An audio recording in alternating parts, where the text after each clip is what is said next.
Hey, everybody, this is Frank one more time with you on episode 2 now of John Bevere's book, The Bait of Satan. And if I have a title for you on this episode, it would be Revealing or Uncovering Pride and Destroying the Root of Bitterness. One quote that I pulled directly out of John Bevere's book was, "When God gives greater authority, it is given to serve, not to set you apart." So it reminded me of the stories of like Moses, for example, and how God had taken him and called him, but also took him through a process of refinement. And this goes along with the book and what all John Bevere was saying, right? And for me, it just seemed like there was a lot of pride involved in certain hidden offenses that the enemy tends to catch us up with, right?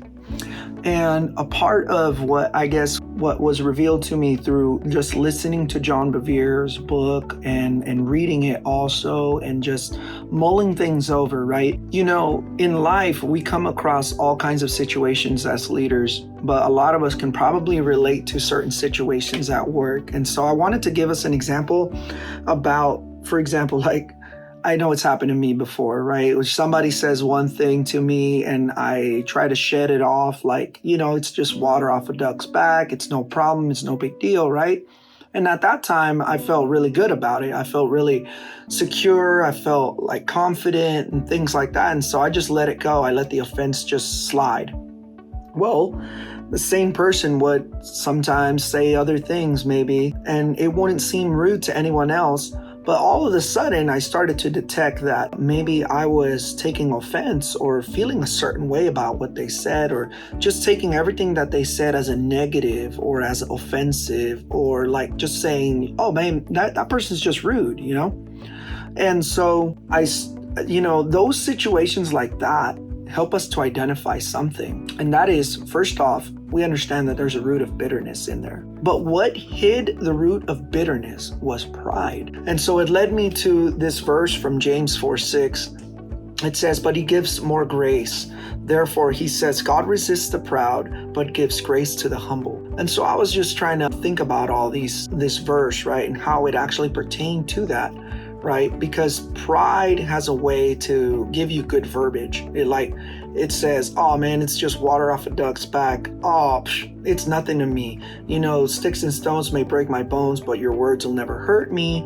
I don't really care that much about our relationship, so therefore your opinion doesn't matter, right? But what we start to realize is that we're not actually letting things go sometimes. We're just pushing it to the back and suppressing them. But we're using pride, not the Spirit of God. And so that's just one thing that I wanted to talk about in that area. And the thing about the root of bitterness was that, you can't become embittered unless there's people or God involved, or, because like you can't get bitter at, like, for example, an inanimate object. You can't get bitter at a pen.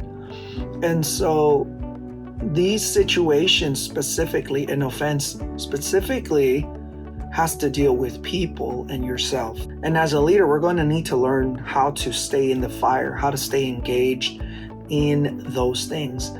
There's a tendency to always run away. There's a tendency to withdraw. And as non-believers, that would be completely acceptable. Just walk away, they said. It sounds like sound wisdom, right? Sometimes as Christians, we will just have to walk away. However, God also wants us to be equipped as leaders to be able to stay in something, because we aren't like the world. We're built different. And so a part of that is using the authority of Jesus, having the Holy Spirit show us, and humility being one of the key factors as to how God can be involved in all of those, because it is through humility which we can access real refined gold through the Holy Spirit, because we're submitting ourselves to his process, right? And just like John Bevere was using an example of like gold and silver, that it is heated up and that there is a fire that is so hot that draws up dross. It draws up impurities in the gold, and much like a tough piece of metal or a tough gold that is impure, pride does the same thing. It makes you feel like you have a tougher exterior. It looks shiny on the outside. It's harder than regular gold, but real gold is nice and soft and pliable. And it has been refined through the process of fire, of sticking in there, of holding on to what your convictions are, confronting offenses, right? And we're using this in the same likeliness to staying engaged in life, staying proactively confronting offenses and taking down any strongholds that would try to be built up in us, right? Because roots of bitterness do grow. And I want to read to you just a passage out of Hebrews. So it says, Hebrews chapter 12, it says, verse 14, pursue peace with all people and holiness, without which no one will see the Lord. Looking carefully, lest anyone should fall short of the grace of God, lest any root of bitterness springing up cause trouble, and by this many become defiled. See, the root of bitterness has a way of growing. I look at it like this. It's like a weed in a garden. And a weed in a garden, they go to seed really, really fast. It does lay dormant in a root.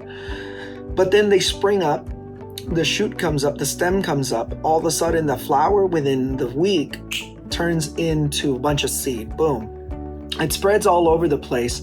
And all of a sudden, that seed of the root of bitterness is being spread everywhere.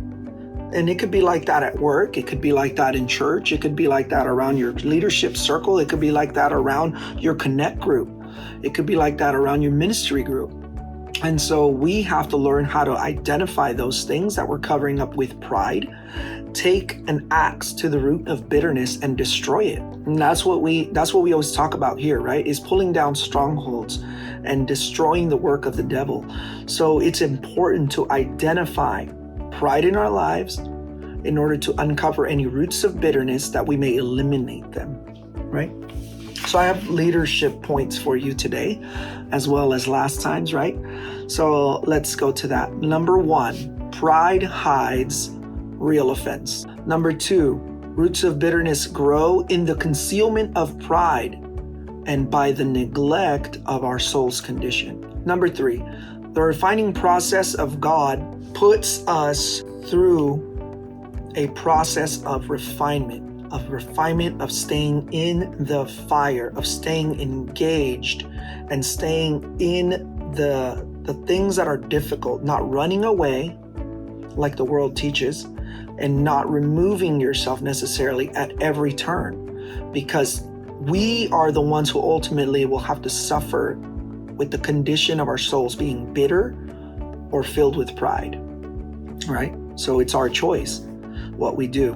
We have to be like Moses and like Joseph, as John Bevere talks about, where they stayed through the process. They kept faith in God, right? So knowing that God can identify pride, and once we identify pride, we can attack any root of bitterness that was concealed in that area of life. So what do I leave you with? I leave you with this.